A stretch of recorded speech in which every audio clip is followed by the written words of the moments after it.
အားလုံးပဲမင်္ဂလာပါရမွန်ဆိုမီဒီယာရဲ့ပွဲကြိုထောက်ကူပြုချက်လက်များစီစဉ်နေကြိုဆိုလိုက်ပါတယ်ခုတစ်ခါရွေးချယ်ထားတဲ့ပွဲစဉ်လေးကတော့မနက်ဖြန်ည9:00နာရီခွဲမှာရှင်းမှန်ကစားကြမယ်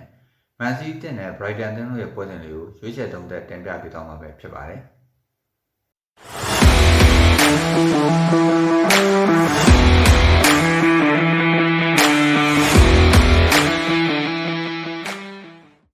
ဖြစ်နိုင်မှုကစားပွဲအခင်းချင်းနဲ့လူထုတ်ပုံ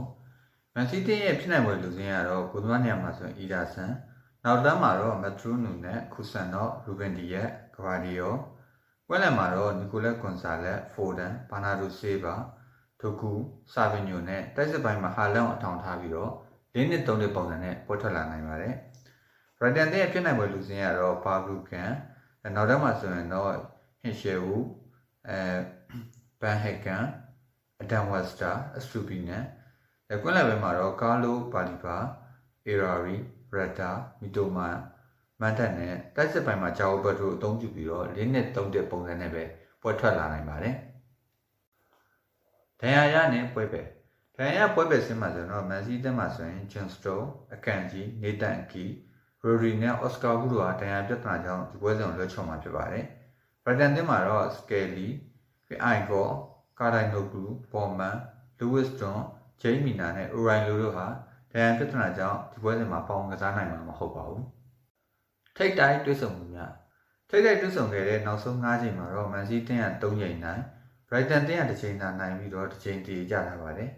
ထူးခြားချက်ကတော့မန်စီးကွင်းမှာကစားခဲ့တဲ့ထိတ်တိုက်တွဲဆုံမှုနောက်ဆုံး၅ချိန်မှာတော့၅ချိန်တလုံးမန်စီးတင်းကပဲအနိုင်ရရှိထားပါတယ်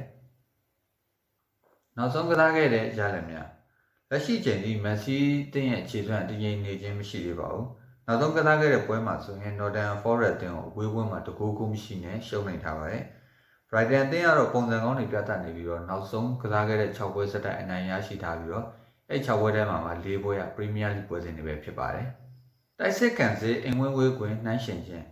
တိုက်စစ်ပိုင်းမှာတော့ဧည့်သည် Brighton တင်းက6ပွဲဆက်တိုက်ဂိုးရရှိအောင်စွမ်းဆောင်ထားနိုင်ခဲ့ပြီးတော့ခံစစ်ကတော့6ပွဲမှာ4ဂိုးပေးထားရပါတယ်။အင်ရှင်မန်စီးတီးတင်းကတော့တိုက်စစ်ပိုင်းမှာဆိုရင်6ပွဲမှာ9ဂိုးသွင်းယူထားပြီးတော့ပေးဂိုးကတော့9ဂိုးဖြစ်ပါတယ်။မှတ်တမ်းတွေရကြည့်မယ်ဆိုရင်တော့အင်ရှင်မန်စီးတီးကအဝေးကွင်းထက်အိမ်ကွင်းစမ်းဆောင်ရေးပိုကောင်းတာကိုလည်းတွေ့ရပါတယ်။လက်ရှိခြေစွမ်းနဲ့ဘယ်တင်းရပို့ပြီးအထုံးမလဲ။လက်ရှိခြေစွမ်းမှာတော့ဧည့်သည် Brighton တင်းကအသာရနေပြီမဲ့ပြည်တွင်းလေးတစ်ခုတည်းကိုပဲအာရုံစိုက်ရတော့မှမန်စီးတင်းဟာချန်ပီယံလိဝင်ခွင့်တနေရာအတွက်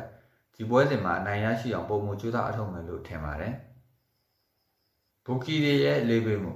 ဘူကီရီရဲ့လေးပေးမှုမှာတော့အင်ရှင်မန်စီးတင်းရဲ့အနိုင်ရရှိနိုင်ရာခိုင်နှုန်းကို64%ပေးထားပြီးတော့ဧည့်သည် Brighton တင်းရဲ့နိုင်ရရှိနိုင်ရာခိုင်နှုန်းကတော့18%ပဲရှိပါတယ်။တေချနိုင်ခြေရာခိုင်နှုန်းကတော့19ဖြစ်ပါတယ်။ဒီရေးပေးမှုတွေကိုကြည့်ခြင်းအပြင်ဘူကီရီကမန်စီးတင်းရဲ့အနိုင်ရလဒ်ကိုပို့ပြီးတော့အလေးပေးထားတာကိုလည်းတွေ့ရပါတယ်။အနှစ်ချုပ်သုံးသက်ချက်နှစ်ချုပ်သုံးသက်မယ်ဆိုရင်အင်ရှင်မန်စီးတင်းကနောက်ဆုံးကစားခဲ့တဲ့အိမ်ဝင်း10ပွဲမှာဆိုရင်6ပွဲကိုအနိုင်ရရှိအောင်ကစားထားနိုင်ပါတယ်။ဧည့်သည် Brighton တင်းကတော့ Nottingham Forest တင်းကို9-0နဲ့10ပွဲရှုံးနေပြီးတဲ့နောက်ပိုင်းမှာပုံစံကောင်းတွေပြန်လည်ပြသနိုင်ပြီးတော့6ပွဲဆက်အနိုင်ရရှိထားပါတယ်။လက်ရှိမှာမန်စီးတင်းတို့ခက်ခဲတဲ့အခြေအနေကိုကျော်ဖြတ်နေရပေမဲ့အိမ်ဝင်းမှာတော့ Brighton အတင်းဆိုရင်အနိုင်ရလိမ့်ရှိပါတယ်။ PI တွေရောက်ကနေရုံးထွက်မဲ့အင်ရှင်မန်စီးတင်းကပဲအသာရသွားမယ်လို့ထင်မြင်မိပြီးတော့အပြန်အလှန်တွင်းကိုတွေလည်းမြင်တွေ့ရနိုင်တာကြောင့်ခမန်းရတဲ့နဲ့ဆိုရင်3ဂိုးတကူဒါမှမဟုတ်2ဂိုးတကူဆိုတဲ့ရလက်လောက်နဲ့အင်ရှင်မန်စီးတင်းကအနိုင်ရရှိသွားနိုင်တယ်လို့ခန့်မှန်းလိုက်ပါတယ်။ခုတင်ဆက်ပေးခဲ့တာတော့ကျွန်တော်တို့ Rangon Sport Media နဲ့အပတ်စဉ်ဖော်ပြပေးနေတဲ့ပွဲကြိုထုတ်ကူပြုချက်လက်များအစီအစဉ်လေးပဲဖြစ်ပါတယ်။ဒီစီရင်ကနေမိတ်ဆွေတို့အကျိုးဆောင်တရားဖြစ်တော့မယ်လို့လည်းမျှော်လင့်မိပါတယ်။အားပေးတဲ့အတွက်အားလုံးကျေးဇူးတင်ပါတယ်ခင်ဗျာ။